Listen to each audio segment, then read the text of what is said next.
जय हिंद दोस्तों। कैसे हैं आप लोग? उम्मीद करता हूं कि आप अच्छे होंगे।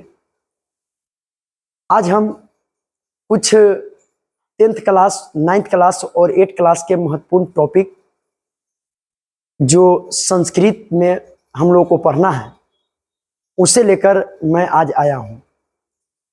आज हम लोग ये समझने का प्रयास करेंगे कि संस्कृत में जो लकार है, संस्कृत में जो अनुवाद बनाने का नियम है, उस नियम को किस तरीका से हम बनाएं, क्योंकि हम लोग तो हर चीज़ जानते हैं लेकिन जहाँ संस्कृत की बात आती है फिर हम लोग वहाँ पर नर्वस हो जाते हैं कि सर अनुवाद कैसे बनेगा, किस तरीका से बनेगा। तो आप लोग का बहुत दिनों से डिमांड था कि सर हम क्लास में तो पढ़े हैं, तो क्लास में पढ़े हैं तो समझ में तो आ ही गया है, लेकिन पुनः आप एक वीडियो बनाइए ताकि उस वीडियो के माध्यम से हम लोग समझे। और बहुत सारे ऐसे स्टूडेंट हैं जिन्होंने बताया कि सर हम तो ये लकार को पढ़े ही नहीं, हमको तो कुछ समझ में नहीं आ रहा है कि लकार क्या होता है, अनुवाद किस तरीका से बनेगा। क्योंकि 8th क्लास 9th क्लास से उठकर आता है और 10th में जाता है तो थोड़ा हमें 10th में पता चलता है कि संस्कृत में भी अनुवाद बनाना पड़ता है और संस्कृत भी हम लोगों को पढ़ना है, तो थोड़ा बच्चा जागरूक होता है। लेकिन कोई बात नहीं है, हम लोग उसी जागरूकता को फैलाने के लिए यहाँ पर आए हैं और ये समझने का प्रयास करेंगे आज कि संस्कृत में जो अनुवाद बनेगा, अनुवाद किस तरीका से बनाएंगे, किस तरीका से बनाया जाता है। हर एक एक टॉपिक पर, एक एक पॉइंट पर हम लोग एक एक पॉइंट को क्लियर करेंगे और जानने का प्रयास करेंगे कि एग्जाम में किस तरीका से पूछा जाता है। और जो भी बात हम बताएं यहाँ पर पूरी तरीका से एकदम आपको गौरव ध्यान होकर पूरी तरीका से एकदम डेडिकेटेड के साथ सुनना है, धैर्य के साथ पूरा काम करना है। तो चलिए ज़्यादा देर नहीं करते हुए हम लोग इसको आगे बढ़ाते हैं और आप लोग प्रयास करेंगे कि जहां पर समझ में ना आए वीडियो को पॉज करके रोक कर वहां पर आप जरूर देखें। और अगर आप एक बार देख लेते हैं बैठकर तो ये गारंटी देते हैं कि आपको समझ में आ जाएगा, बशर्ते आप ध्यान से सुनेंगे।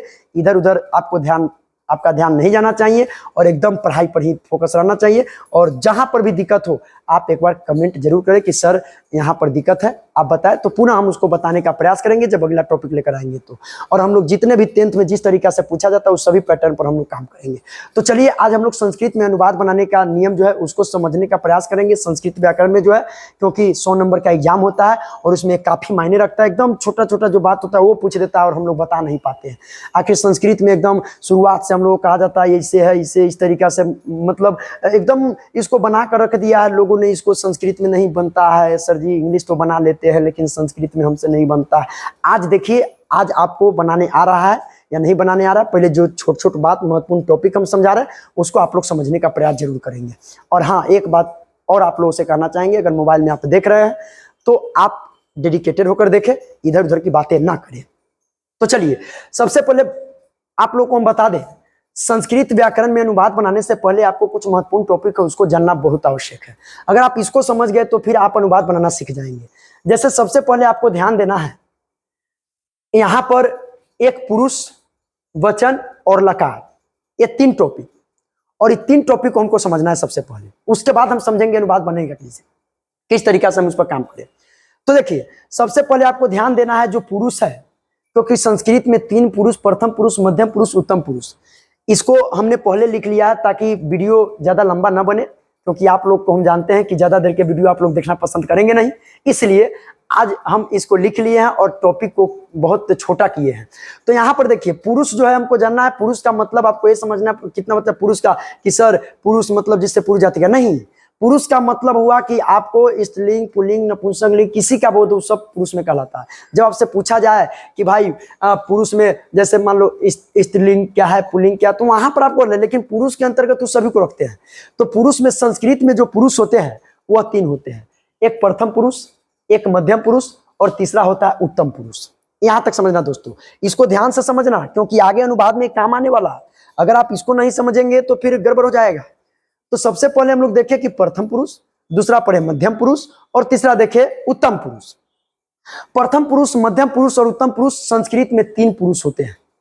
उसी प्रकार आपको एक छोटा सा टॉपिक यहाँ पर वचन है, जैसे एक वचन, द्विवचन, बहुवचन।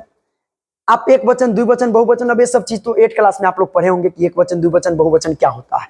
यहाँ पर बस हम आपको एक परिचय कराने आए हैं कि प्रयोग होगा कैसे, किस तरीका से बनेगा। तो एक वचन का मतलब एक व्यक्ति वस्तु का बोध हो, एक वचन, दो व्यक्ति वस्तु जानवर जिसका बोध हो, दो का बोध हो द्विवचन, और 2 से अधिक का बोध हो बहुवचन कहलाता है। अब इन 3 को, अब संस्कृत के एग्जाम में लेकिन एकदम छोटा सा, आपकी बार एग्जाम में क्या पूछा हुआ था, संस्कृत के पेपर में बच्चा सब बैठा हुआ था और वहां पर पूछा गया था कि संस्कृत सीधा दिया था कि वचन कितने होते हैं। अब आप बताइए वचन कितने होते हैं। अब आप जब हिंदी के एग्जाम दे रहे हैं, हिंदी का पेपर दे रहे हैं, तो वहां पर आपको ध्यान देना है कि हिंदी में वचन दो ही होता है, एक वचन और बहुवचन। और जबकि संस्कृत के पेपर जब दे रहे हैं और वहां पर आपसे पूछा जाए कि वचन कितने होते हैं, तब आपको ध्यान देना है कि वचन 3 होते हैं। ऑब्जेक्टिव के तौर पर यहां पर पूछ देता है कि पुरुष कितने होते हैं, तो ध्यान दीजिएगा इस बात को। एकदम छोटा छोटा यहां से उठाकर पूछ देता है और हम लोग नर्वस हो जाते हैं, बता नहीं पाते कि किस तरीके से यहाँ पर पुरुष क्या पूछ दिया है। तो ध्यान दीजिएगा, पुरुष 3 होते हैं, प्रथम पुरुष, मध्यम पुरुष, उत्तम पुरुष, ऑब्जेक्टिव के लिए। उसके बाद वचन अगर आपसे पूछा जाए कि वचन कितने होते हैं, तो वचन भी 3 होते हैं, एक वचन, द्विवचन, बहुवचन। लेकिन एक बात ध्यान दीजिएगा, सर आपने तो बताया कि वचन 3 होते हैं, लेकिन पेपर में जाने के बाद वहां पर जब एग्जामिनेशन हॉल में आप जाएंगे तो वहां पर देखिएगा आप किसका तैयारी करके जा रहे हैं। मतलब आप जो है संस्कृत का पेपर देने जा रहे हैं या हिंदी का पेपर देने जा रहे हैं। जब संस्कृत का पेपर दे रहे हैं तो उस समय ध्यान देना है कि वचन 3 होता है, एक वचन, द्विवचन और बहुवचन।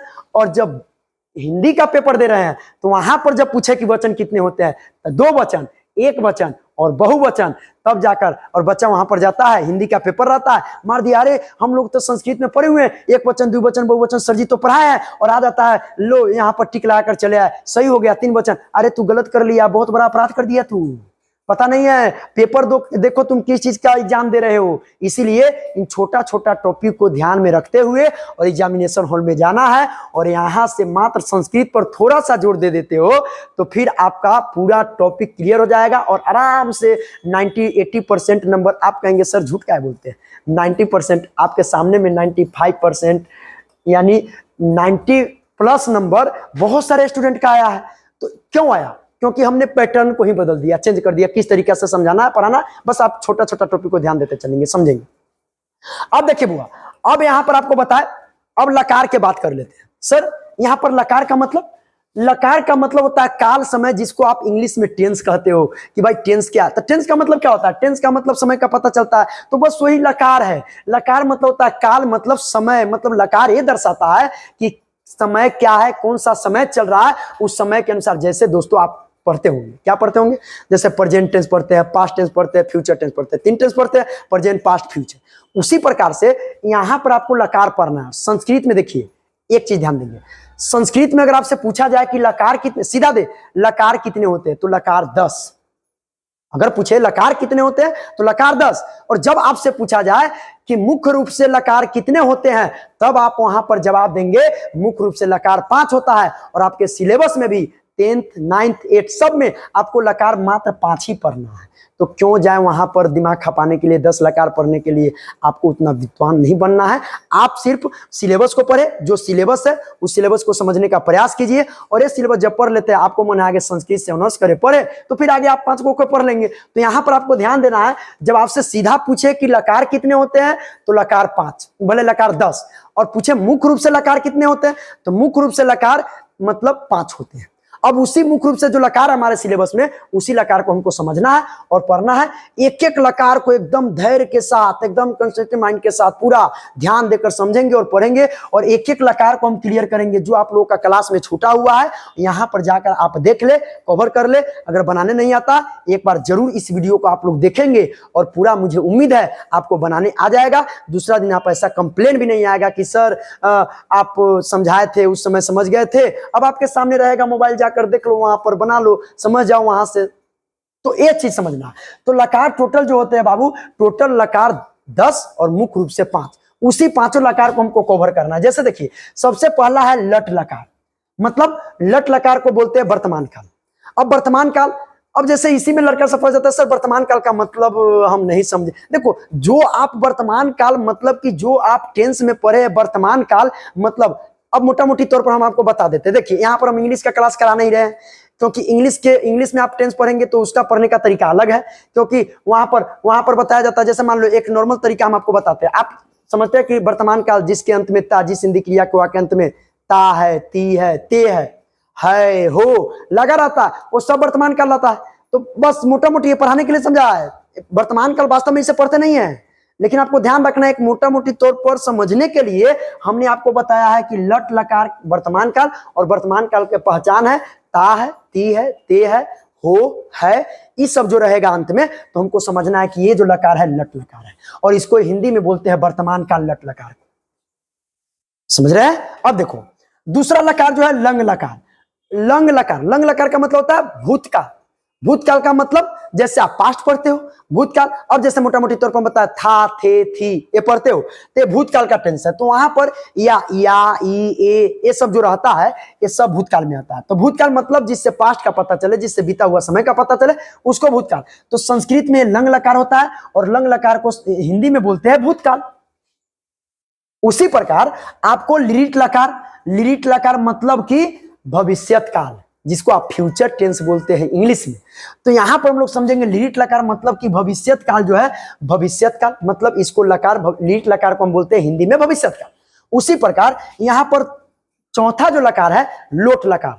तो लोट लकार यानी कि लोट लकार का मतलब होता है आज्ञा और अनुज्ञा, मतलब आज्ञा अनुज्ञा। जैसे मान लो आज्ञा अनुज्ञा, आपको अनुवाद बनाने के लिए दे, तुम लिखो, तुम जाओ, वह घर जाए, मतलब आदेश दे, आज्ञा दे। तो उस स्थिति में अनुवाद बनाने के समय हमको इसी को ध्यान देना है कि लोट लकार मतलब कि आज्ञा अनुज्ञा है। तो वहां पर आज्ञा अनुज्ञा के सूत्र का जब प्रयोग करेंगे, मतलब जब हम पढ़ाएंगे तो वहां पर आपको बताएंगे, ये चीज आपको याद रखिएगा ये पांचों हर हाल में। उसके बाद लास्ट है विधि लिंग लकार। विधि लिंग लकार मतलब, विधि लिंग लकार का मतलब होता है चाहिए। अब मान लो हिंदी में जैसे अनुवाद आ जाए बनाने के लिए, आपको संस्कृत में दे, जैसे तुम्हें बोलना चाहिए, उससे जाना चाहिए, उससे कर, तो देख रहे सब में चाहिए आ रहा है। तो जहां पर चाहिए आए, उस चाहिए के लिए हम विधि लिंग लकार का प्रयोग करेंगे, और वहां पर इसी लकार के सूत्र की सहायता से हम लोग जानेंगे, एक एक सूत्र लगाकर और सभी का सूत्र का प्रयोग कर कर हम लोग अनुवाद बनाना सीखेंगे।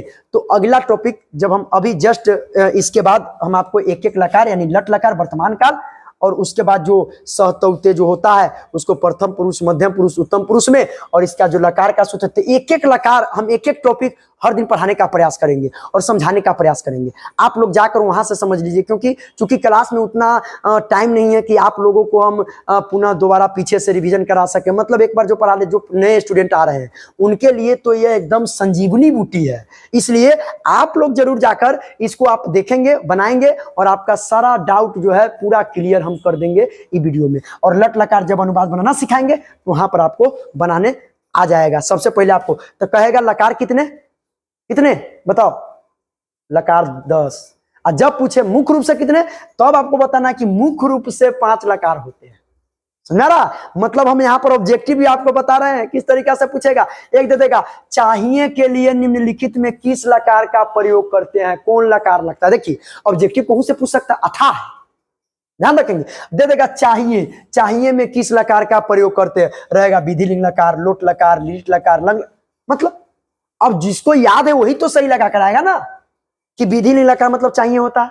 उसी प्रकार पूछ देगा आज्ञा अनुज्ञा के लिए किस लकार का प्रयोग करते हैं। अब ले भैया 4 गो ऑब्जेक्टिव, लंग लकार, लीट लकार, लोट लकार। अब जो जानता है आज्ञा अनुज्ञा लोट लकार, बताओ ना, ये सब भारी है? कुछ नहीं है बुआ। संस्कृत को इस तरीका से हम पढ़ाएंगे, तुर तुर कर बताएंगे, और आप देखते जाइए एक एक वीडियो, और पूरा वीडियो में आप देखिए आपको बनाने आ रहा है कि नहीं आ रहा है। और जो भी डाउट है ना एकदम पूरा क्लियर कर देंगे। आप हम पर बिलीव कीजिए, विश्वास कीजिए, आपको पूरा एक एक डाउट का जो है, एक एक डाउट का सॉल्यूशन हम निकालेंगे और सभी का यहाँ पर हल करना सिखाएंगे। तो 7 नंबर के लिए तैयार रहिए। अभी जस्ट हम आपको बताने का प्रयास करते हैं। एक लकार लिखते हैं, उसके बाद फिर आपको एक वचन, द्विवचन, बहुवचन में जो प्रथमा पुरुष, मध्यम पुरुष, उत्तम पुरुष का जो सूत्र है उसको लिखेंगे, और तब हम आपको अनुवाद बनाना सिखाएंगे 5 लकार पर। और तब किताब भी पुनः आपको पढ़ाएंगे, पूरा किताब, एक एक topic, Hindi Sanskrit total topic, जो ताकि जो बच्चे, जो स्टूडेंट छोड़ा हुआ है उस सब का क्लियर हो सके।